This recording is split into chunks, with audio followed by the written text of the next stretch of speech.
اللہ الرحمن الرحیم الحمد للہ رب العالمین والصلاة والسلام علی سید الانبیاء والمرسلین نبینا محمد خاتم النبیین وعلی آلہ الطیبین الطاہرین واصحابہ الغر المیامین ومن تبعہم بإحسان الی یوم الدین. اما بعد، معزز سامعین و ناظرین، السلام علیکم ورحمۃ اللہ وبرکاتہ. میں اس دینی پروگرام میں، جو کہ مرکز دعوت الجالیات کویت کے زیر اہتمام منعقد ہوتا ہے، آپ تمام بہن بھائیوں، عزیزوں اور عزیزات کو خوش آمدید کہتا ہوں، اور اللہ رب العزت کی بارگاہ میں دعا گو ہوں کہ اللہ سبحانہ و تعالی اپنے فضل و رحمت سے دین کے احکام سیکھنے اور سکھانے کے حوالے سے ہمارا اس پروگرام میں شرکت کرنا قبول و منظور فرمائے، اور ہمارے لیے دنیا اور آخرت میں سعادت مندی کا ذریعہ بنائے، ہمارے علم کو علم نافع بنائے، اور ہمیں عمل صالح کی توفیق عطا فرمائے، اور ہمیں ان خوش نصیب لوگوں میں شامل فرمائے جن کے بارے میں پیارے نبی حضرت محمد الرسول اللہ صلی اللہ علیہ وسلم نے ارشاد فرمایا، من یرد اللہ بہ خیرا یفقہہ فی الدین. جس کے ساتھ اللہ رب العزت بھلائی کا ارادہ فرماتے ہیں، اللہ رب العزت اس کو دین کی سمجھ بوجھ عطا فرماتے ہیں. درس شروع کرنے سے پہلے آج، اس طرح کہ آپ تمام بہن بھائیوں کو، تمام حضرات کو معلوم ہے کہ کویت میں مواطن اور مقیم تمام لوگ انتہائی عظیم صدمے سے دوچار ہیں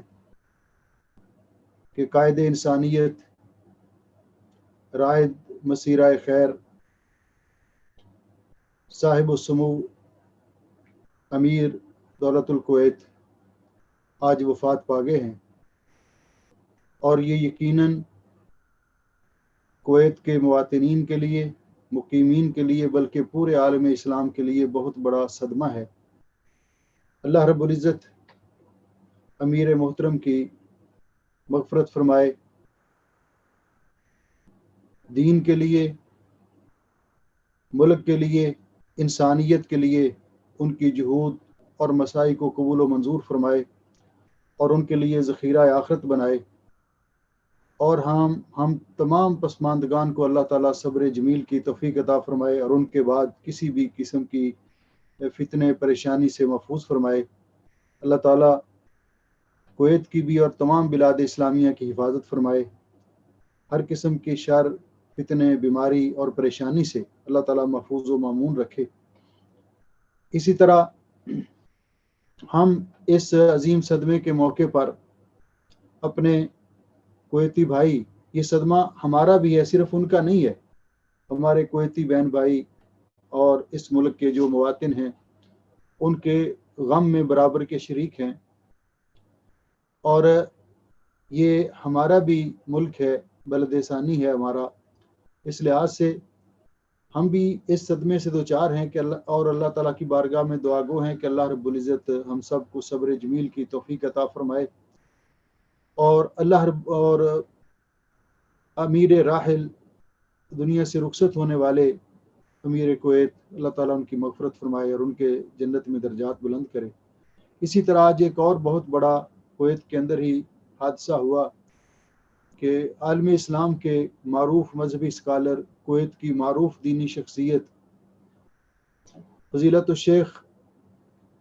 عبد الرحمن ابن عبد الخالق رحمۃ اللہ علیہ، وہ بھی آج دنیا سے رخصت ہو گئے، اور آج نماز عصر کے بعد ان کی نماز جنازہ تھی، اور ان کی تدفین میں ہزاروں لوگ شریک ہوئے. اللہ رب العزت ان کی بھی مغفرت فرمائے، دین اسلام کے لیے ان کی جہود و مساعی کو قبول و منظور فرمائے، اور بھی جتنے مسلمان دنیا سے جا چکے اللہ رب العزت سب کی مغفرت فرمائے، اور تمام کے لواحقین کو اللہ تعالیٰ صبر جمیل کی توفیق عطا فرمائے. اللہ تعالیٰ ہمارے تمام بیماروں کو شفا کاملہ عطا فرمائے، اور جو مسلمان بھی کسی طرح سے کسی پریشانی میں مبتلا ہے، اللہ رب العزت اس کو اس پریشانی سے نجات عطا فرمائے اور ان کے غم اور پریشانیاں دور فرمائے۔ دنیا میں جہاں کہیں مسلمان آباد ہیں اللہ تعالیٰ سب کو امن و سکون اور تحفظ نصیب فرمائے۔ ہمارا آج کا درس یہ الوجیز فی فقہ سنت والکتاب العزیز کے عنوان الوضو کے بارے میں ہے، اور ہم نے گزشتہ درس میں وضو کی شرائط اور وضو کرنے کا مکمل طریقہ جو حدیث پاک میں وارد ہوا آپ کے سامنے بیان کیا تھا، اور آج اسی سلسلے کو آگے بڑھاتے ہوئے وضو کے فرائض جن کا اجمالی طور پر میں نے تذکرہ کیا تھا کہ صاحب کتاب نے وضو کے فرائض کو ذکر کیا، یہ ذکر کرنے سے پہلے وضو کی شرائط ان کو ایک دفعہ اگر ہم ریپیٹ کر لیں تو وہ بہتر ہے۔ اور صاحب کتاب نے وضو کے لیے 3 شرائط ذکر کی ہیں۔ میرے معزز سامعین و ناظرین اور پروگرام میں شرکاء، کوئی بھائی یا کوئی بہن، کوئی عزیز، کوئی عزیزہ ہمیں رہنمائی کر سکتے ہیں کہ وہ 3 شرائط کون سی ہیں وضو کی جن کے بغیر وضو نہیں ہوتا؟ وضو کے لیے صاحب کتاب نے 3 شرطیں ذکر کی تھیں۔ تو صاحب کتاب نے وضو کی 3 شرطیں بیان کی تھیں۔ پہلی شرط تھی نیت کرنا، یعنی دل میں وضو کی نیت کرنا، اور دوسری شرط بسم اللہ پڑھنا وضو کے شروع میں، اور تیسری شرط موالات، یعنی ترتیب وار مسلسل وضو کرنا، وقفے کے بغیر وضو کرنا، ایک وضو کا عضو خشک ہونے سے پہلے دوسرے عضو کو دھو لینا۔ یہ 3 شرطیں تھیں، نیت، تسمیہ اور موالات۔ اس کے بعد صاحب کتاب نے وضو کے فرائض ذکر کیے، اور یہ فرائض اجمالی طور پر پچھلے درس میں ہم ذکر کر چکے ہیں۔ تو یہ جو انہوں نے فرائض ذکر کیے ہیں یہ 6 ہیں، 6 فرائض ذکر کیے ہیں۔ ان میں سے پہلا غسل الوجہ، چہرے کا دھونا، اور اس کے بعد مضمضہ والاستنشاق، کلی کرنا اور ناک میں پانی ڈالنا۔ اس کے بعد تیسرا غسل الیدین الی المرفقین، یہاں یہ لفظ جو میں بار بار یہاں پڑھ رہا ہوں غسل، تو غسل اور غسل میں فرق ہے۔ غسل وہ ہے جو ہم غسل کرتے ہیں، جس کو نہانا کہتے ہیں، ہم شاور لینا کہتے ہیں ہم، تو وہ غسل ہے۔ اور غسل کا معنی دھونا، غسل کا معنی دھونا، غین پر اگر ضمہ ہو پیش ہو تو اس کا معنی غسل کرنا، اور اگر غین پر فتح ہو یعنی زبر ہو غسل تو اس کا معنی دھونا۔ تو یہاں صاحب کتاب نے پہلے ذکر کیا غسل الوجہ، چہرے کا دھونا، اس کے بعد المضمضہ والاستنشاق، بعض نے ان کو 2 الگ چیزیں شمار کیا ہیں، دونوں الگ ہیں، اور بعض نے اس کو ایک ہی شمار کر لیا ہے، تو اس اعتبار سے صاحب کتاب نے 6 فرائض بنائے ہیں۔ تیسرا ہے غسل الیدین،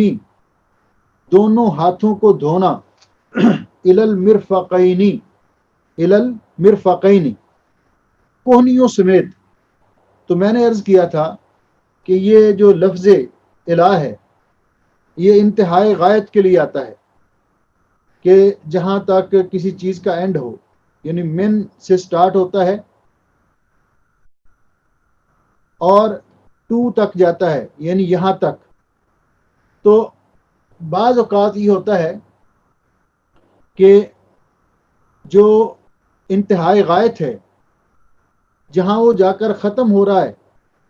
وہ چیز بھی جس کو مغیہ کہتے ہیں وہ بھی اس میں داخل ہوتی ہے، جس کی غایت بیان کی جا رہی ہے، اور بعض اوقات داخل نہیں ہوتی۔ تو یہاں جو الی المرفقین ہے تو اس کا معنی یہ ہے کہ یہ جو مرفقین ہیں یہ دھونے کے اندر داخل ہیں، کوہنیوں تک، یعنی یہ نہیں کہ کوہنیوں تک دھونا ہے بلکہ کوہنیوں سمیت دھونا ہے، کوہنیوں سمیت دھونا ہے۔ تو یہ تیسرا فرض ہے۔ اس کے بعد مسح الراس کلہ، پورے سر کا مسح کرنا، یہ چوتھا فرض ذکر کیا۔ اور اس کے بعد 5واں فرض ذکر کیا کہ کانوں کا مسح کرنا، کانوں کا مسح کرنا، اور 6واں فرض یہ ذکر کیا کہ اپنے دونوں پاؤں کو ٹخنوں سمیت دھونا، دونوں پاؤں کو ٹخنوں سمیت دھونا۔ یہ فرائض ذکر کرنے کے بعد انہوں نے بطور دلیل کے قرآن کریم کی آیت مبارکہ ذکر کی ہے، سورۃ المائدہ کی آیت نمبر 6۔ فرماتے ہیں اعوذ باللہ من الشیطان الرجیم، قال اللہ تعالی یا ایھا الذین آمنوا، اے ایمان والو، اذا قمتم الی الصلاۃ، جب تم نماز کے لیے کھڑے ہو۔ تو میں نے یہاں پچھلے درس میں بھی عرض کیا تھا کہ اس سے مراد کیا ہے کہ جب ہم نماز میں صف کے اندر جا کر کھڑے ہو جائیں تو اس وقت ہم وہاں وضو کریں جب صف میں کھڑے ہیں نماز پڑھنے کے لیے، یا اس سے مراد کیا ہے؟ تو میں نے اس کا جو مفسرین نے عمومی طور پر سب نے اس کا مفہوم ذکر کیا ہے، مجھے ابھی یاد آیا کہ پچھلے درس میں نے وہ ذکر کیا تھا۔ تو اس سے مراد کیا ہے؟ اذا قمتم الی الصلاۃ ای اذا اردتم القیام الی الصلاۃ، جب تم نماز قائم کرنے کا ارادہ کرو، نماز پڑھنے کا ارادہ کرو، تو اس وقت تو یہاں جو ہے اذا قمتم، اس سے مراد کہ جب تم نماز پڑھنے کا ارادہ کرو تو اس وقت کیا کرو؟ فاغسلوا وجوہکم، پس دھو تم اپنے چہروں کو، وجوہ وجہ ان کی جمع ہے، وایدیکم، ایدی یدن کی جمع ہے، اور اپنے ہاتھوں کو دھو، الی المرافق، مرافق مرفق کی جمع ہے، مرفق کا معنی کوہنی، مرافق کوہنیوں تک، اور اپنے ہاتھوں کو کوہنیوں سمیت دھو، وامسحو، اور مسح کرو تم، برؤوسکم، اپنے سروں کا، وارجلکم، اور دھوو تم اپنے پاؤں کو، ارجل رجل کی جمع ہے، اور رجل کا معنی پاؤں، ارجلکم، اپنے پاؤں کو دھو،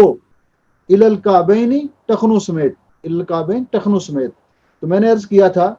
کہ آپ دیکھیے کہ جتنی مغسولات ہیں ان کو ذکر کیا گیا ہے فتح کے ساتھ بطور مفعول کے، مفعول بہی کے، اور جو ممسوحات ہیں ان کو ذکر کیا گیا ہے جر کے ساتھ، کسرے کے ساتھ، زیر کے ساتھ۔ جس کا مطلب یہ ہے کہ مغسولات، یہ جو پاؤں ہیں یہ ممسوحات میں نہیں، یعنی مسح کرنے والے چیزوں میں نہیں، بلکہ یہ دھونے والے اعضاء کے اندر آتے ہیں۔ تو یہ انہوں نے ذکر کیے۔ اس کے بعد انہوں نے یہ ذکر کیا کہ اس کے اندر ذکر ہے چہرے کو دھونے کا، ہاتھوں کو دھونے کا کوہنیوں سمیت، بازوؤں کو یعنی،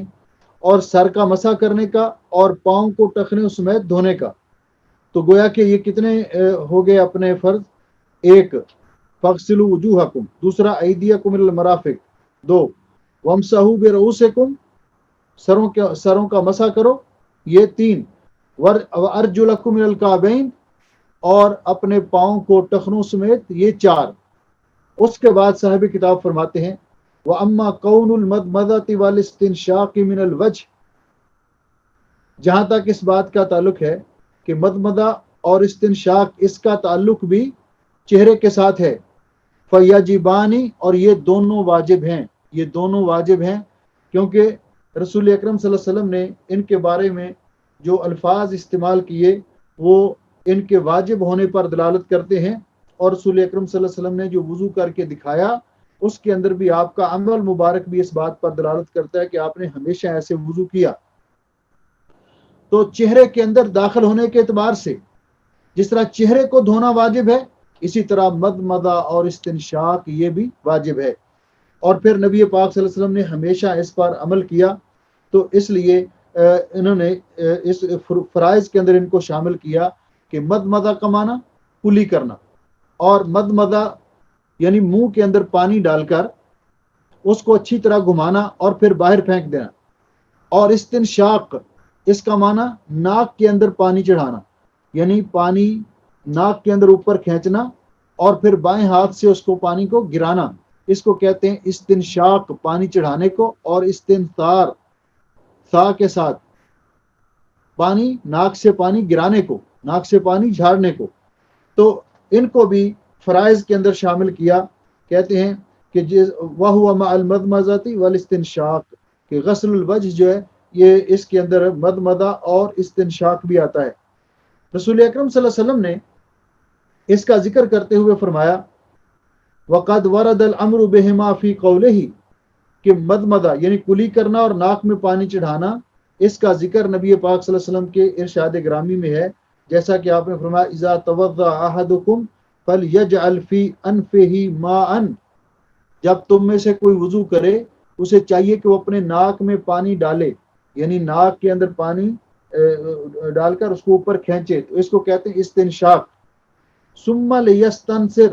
پھر چاہیے کہ وہ پانی نیچے گرا دے، وہ پانی ناک میں چڑھانے کے بعد اس پانی کو گرا دے، پانی کو جھاڑ دے۔ یہ کس قدر کرنا چاہیے؟ رسول اکرم صلی اللہ علیہ وسلم نے دوسری حدیث کے اندر مزید تاکید کے طور پر فرمایا وَبَالِغْ فِي الْإِسْتِنْشَاقِ إِلَّا أَن تَكُونَ صَائِمًا، ناک میں پانی چڑھانے میں خوب اچھی طرح مبالغہ کرو، یعنی خوب اچھی طرح پانی چڑھاؤ، اللہ کہ آپ روزے کی حالت میں ہوں۔ جب آپ روزے کی حالت میں ہوں تو پھر استنشاق میں مبالغہ نہیں کرنا چاہیے، پھر عام طور پر یعنی اس طرح ناک میں پانی چڑھانا چاہیے کہ وہ حلق کے اندر پانی نہ جائے۔ اور اسی طرح فرمایا وَإِذَا تَوَضَّعْتَ، دوسری حدیث کہ جب آپ وضو کریں تو اس وقت فَمَدْمِدْ، تو کلی کیجئے، جب آپ وضو کریں تو کلی کیجئے۔ یہ جو مدمزہ اور استنشاق ہے، صحیح بخاری شریف کی روایت میں اس کا ذکر ہے کہ من کفن واحدہ، ایک چلو پانی لے کر اس میں مدمدہ بھی کرنا ہے اور استنشاق بھی کرنا ہے، اور 3 مرتبہ ایسے کرنا ہے، یعنی کچھ پانی منہ میں ڈالا اور کچھ پانی ناک میں چڑھایا اور پھر وہ پانی گرایا ایک دفعہ ایک ہی چلو میں پانی لے کر۔ اس کو کہتے ہیں وصل، یعنی ایک چلو میں پانی لے کر ایک ساتھ منہ میں بھی پانی ڈالنا اور کچھ پانی ناک میں ڈالنا۔ تو اس کے بارے میں بہت ساری حدیث کے اندر اس کا ذکر ہے، اس کو کہتے ہیں وصل، اور اس کو علماء نے افضل قرار دیا ہے کیونکہ یہ جن احادیث کے اندر ذکر ہے وہ زیادہ قوی ہیں۔ اور دوسرا ہے فصل۔ فصل کا معنی کیا ہے کہ کلی کے لیے منہ میں پانی الگ ڈالنا اور ناک کے اندر پانی الگ ڈالنا، یعنی پہلے کلی کرنا اور پھر ناک میں پانی ڈال کے استنشاق کرنا اور پھر اس پانی کو جھاڑنا، اسے کہتے ہیں فصل، یعنی دونوں کام الگ الگ کرنا۔ اس کے بارے میں بھی جو حدیث ہیں علماء نے کہا کہ وہ بھی قابل عمل ہیں، دونوں طرح وضو کرنا جائز ہے، لیکن افضل اس کو قرار دیا کہ ایک ہی چلو کے ساتھ کچھ پانی منہ میں ڈال لیں اور کلی کریں اور باقی ناک میں ڈال لیں، تو ایک ہی من کفن واحدہ، یہ اگر کر لیا جائے تو یہاں جو فرق ہے وہ اولا اور عدم اولا کا ہے، افضل اور جائز کا ہے، لیکن دونوں طرح یہ جائز ہے۔ لیکن اگر کوئی ایک چلو میں پانی لے کر اور اس کے ساتھ مضمضہ اور استنشاق ایک ساتھ کرتا ہے تو وہ بھی بہتر ہے، اور یہ بھی نبی پاک صلی اللہ علیہ وسلم کی سنت ہے۔ تو گویا کہ یہ دونوں چیزیں واجب ہوئیں، منہ میں پانی ڈالنا اس کو مدمدہ کہتے ہیں، مدمدہ، اور حدیث پاک کے اندر لفظ ہے فمدمد، مدمدہ یمدمد، مدمد فعل امر کا صیغہ ہے، تو گویا کہ رسول اکرم صلی اللہ علیہ وسلم کا یہ حکم ہے اور امر وجوب کے لیے ہوتا ہے، اس لیے صاحب کتاب نے ان کو فرائض کے اندر ذکر کیا۔ اس کے بعد فرماتے ہیں وَأَمَّا وُجُوبُ اسْتِعَابِ الرَّاسِ بِالْمَسْحِ، کہتے ہیں جہاں تک اس بات کا تعلق ہے کہ پورے سر کا مسح کرنا واجب ہے، پورے سر کا مسح کرنا واجب ہے، اور حدیث پاک میں رسول اکرم صلی اللہ علیہ وسلم نے جو جس طرح اگلے صفحے پر یہ حدیث آ رہی ہے، اس کے اندر نبی پاک صلی اللہ علیہ وسلم نے اس کا طریقہ بیان کیا کہ آپ نے ثم مسح رأسہ، پھر رسول اکرم صلی اللہ علیہ وسلم نے اپنے سر کا مسح کیا بیدیہ، اپنے دونوں ہاتھوں کے ساتھ، فاقبل بہما وادبر، تو آپ پہلے ان ہاتھوں کو آگے لے گئے اور پھر پیچھے واپس لے آئے، بدأ بمقدم راسہ، آپ نے سر کے اگلے حصے سے شروع کیا، حتی ذہب بہما، حتیٰ کہ آپ اپنے دونوں ہاتھوں کو لے گئے، الی کفاہ، کفا کہتے ہیں جس کو ہم گدی بولتے ہیں، گردن کے آخر تک لے گئے، ثم ردہما،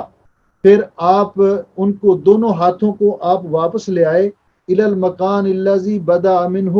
اس جگہ پر جہاں سے آپ نے شروع کیا تھا۔ تو گویا کہ یہ رسول اکرم صلی اللہ علیہ وسلم نے مسح کا طریقہ بتایا کہ مسح مردوں کے لیے بھی عورتوں کے لیے بھی سب کے لیے ایک ہے۔ خواتین کے بال اگر لمبے ہیں تو کوئی حرج نہیں، ان کے لیے مسح اتنا ہی کرنا چاہیے جو گردن کے آخر تک اپنے ہاتھوں کو لے جائیں۔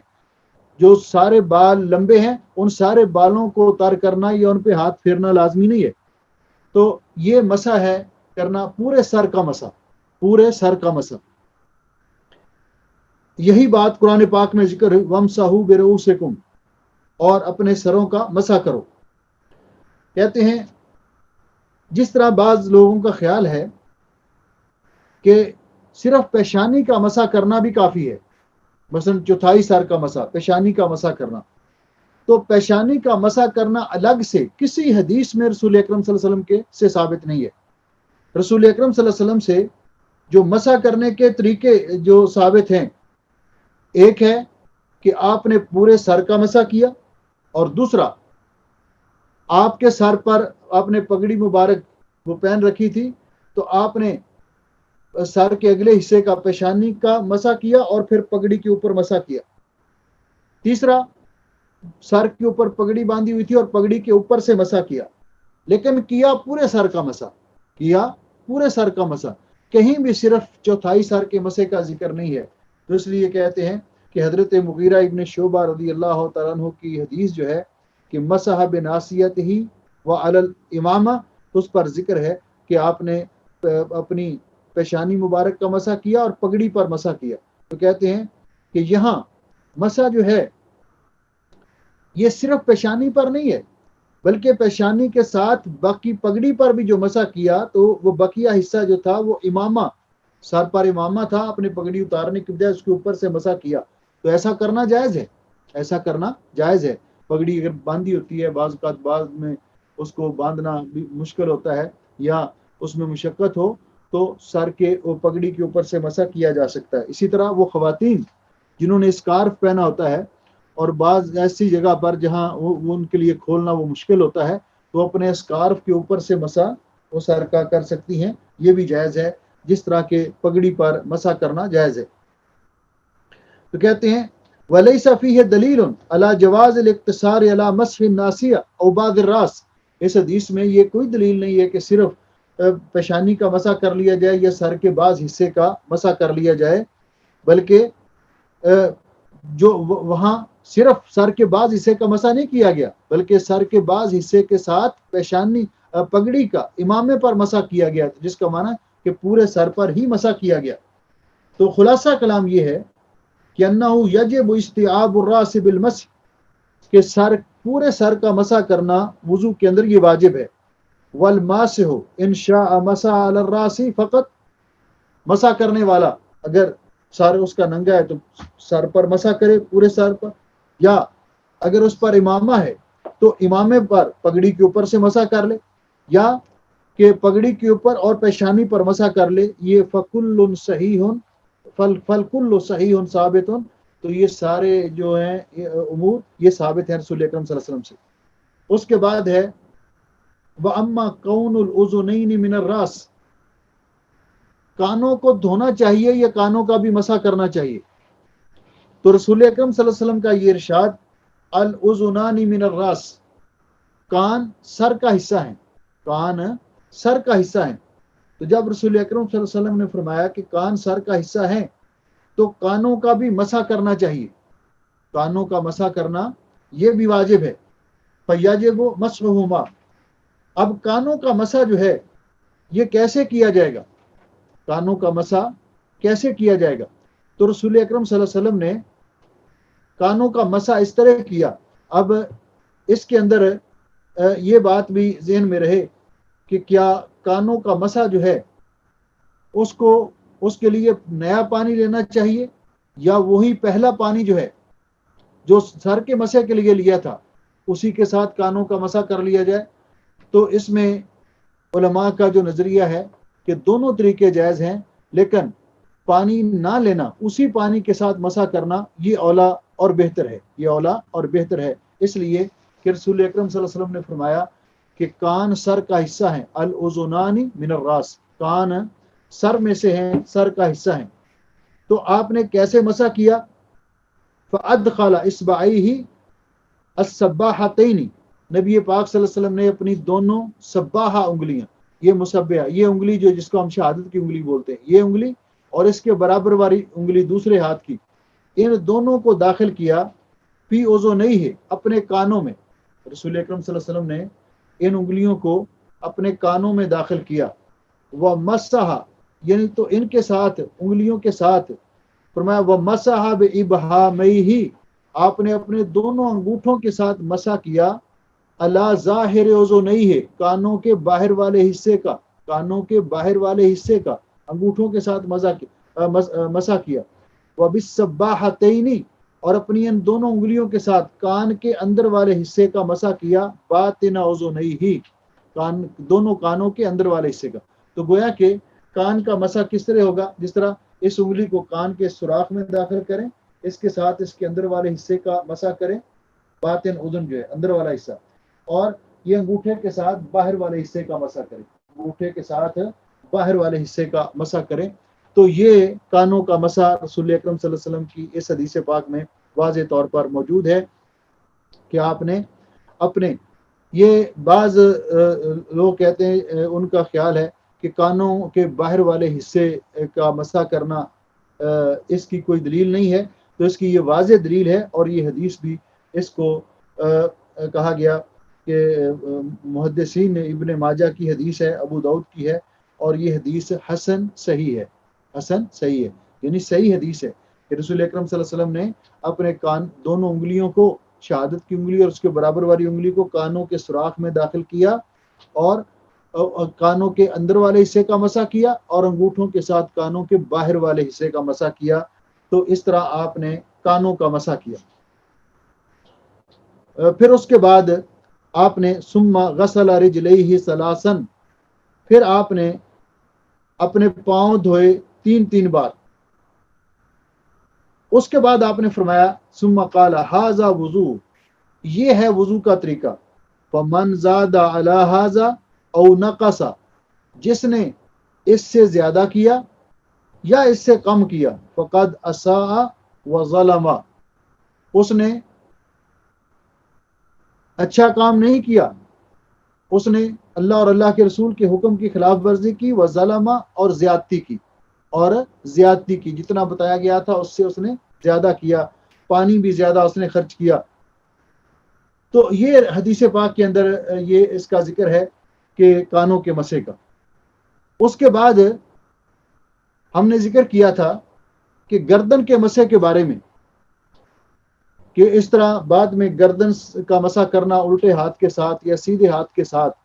تو اس کے بارے میں کسی صحیح حدیث کے اندر اس کا ذکر نہیں ہے. اور یہ روایت جو اس کے بارے میں ذکر کی جاتی ہے، پچھلے درس میں نے عرض کیا تھا کہ مسح الرقبۃ امان من الغل، کہ جو اپنی گردن کا مسح کرتا ہے قیامت کے دن وہ توق سے محفوظ رہے گا، جو کہ لوگوں کے گلے میں جو نافرمان ہوں گے پہنائے جائیں گے. تو یہ حدیث، اس کو محدثین نے کہا کہ یہ حدیث موضوع ہے، من گھڑت ہے. علامہ نووی رحمۃ اللہ علیہ فرماتے ہیں کہ اس کے ضعیف ہونے پر تمام محدثین کا جو اتفاق ہے. تو گویا کہ گردن کا مسح کرنا یہ رسول اکرم صلی اللہ علیہ وسلم سے الگ سے، یعنی جس طرح الٹے ہاتھ کے ساتھ کیا جاتا ہے، تو نبی پاک صلی اللہ علیہ وسلم سے یہ ثابت نہیں ہے. اس کے بعد ہے خلال کرنا. خلال کا معنی کیا ہے؟ خلال ہے کہ دو چیزوں کے درمیان ایک چیز کو داخل کر کے خشک جگہ اس کو تر کرنا. تو رسول اکرم صلی اللہ علیہ وسلم نے اس کا طریقہ بتایا. ہاتھوں کی انگلیوں کا خلال بھی کرنا چاہیے، اس کو آپ ہاتھ دھوتے وقت اس طرح بھی خلال کر سکتے ہیں، انگلیوں کے درمیان انگلیاں ڈال کر، تاکہ جگہ خشک نہ رہ جائے. اور پاؤں کی انگلیاں، وہ جب پاؤں دھوئیں تو رسول اکرم صلی اللہ علیہ وسلم اپنی چھوٹی انگلی کے ساتھ پاؤں کی انگلیوں کے درمیان والی جگہ میں خلال کرتے تھے، تاکہ کوئی جگہ خشک نہ رہ جائے. تو انگلیوں کا خلال کرنا. اور آپ نے فرمایا حبذ المتخللون، خلال کرنے والے لوگ بہت اچھے لوگ ہیں، ان کا وضو بھی کمپلیٹ ہوتا ہے کیونکہ کوئی جگہ خشک نہیں رہتی. تو ایک ہے ہاتھوں اور پاؤں کی انگلیوں کا خلال کرنا. دوسرا ہے داڑھی کا خلال کرنا. تو داڑھی کا خلال کرنا کہ اچھی طرح انگلیوں کو پانی سے تر کر کے داڑھی کے بالوں کو تر کرنا، اور رسول اکرم صلی اللہ علیہ وسلم نے اس کا یہ طریقہ بھی بتایا۔ آپ نے فرمایا، جس طرح حضرت انس رضی اللہ تعالیٰ عنہ فرماتے ہیں کہ ان رسول اللہ صلی اللہ علیہ وسلم کان اذا توضا، نبی پاک صلی اللہ علیہ وسلم جب وضو کیا کرتے تھے، اخذ کفا من ماء، آپ پانی کا ایک چلو لے کر، فادخلہ تحت حنکہ، حنک یعنی یہ ٹھوڑی کے نیچے والا حصہ، آپ یہ ٹھوڑی کے نیچے سے اس کو داخل کرتے، اور اس کے ساتھ فخلل بہ لحیتہ، آپ اپنی داڑھی مبارک کا خلال کرتے، وقال، اور آپ فرماتے ہاکذا امرنی ربی، اسی طرح میرے رب نے مجھے حکم دیا ہے۔ تو یہ ہے داڑھی کا بھی خلال کرنا چاہیے اچھی طرح، تاکہ یہ جلد جو ہے وہ خشک نہ رہ جائے۔ پھر داڑھی کا خلال، پھر ہاتھوں اور پاؤں کی انگلیوں کا خلال کرنا چاہیے، اور اس کے بعد جب وضو کمپلیٹ ہو گیا، وضو مکمل ہو گیا، تو اس میں ایک بات اور درمیان میں آئی کہ وضو کے تمام اعضاء کو دھوتے وقت ہر عضو کو دھونا، کیا اس کے لیے کوئی خاص دعا منقول ہے؟ تو نبی پاک صلی اللہ علیہ وسلم سے وضو کے شروع میں بسم اللہ پڑھنا اور آخر میں دعا پڑھنا کلمہ شہادت کے ساتھ،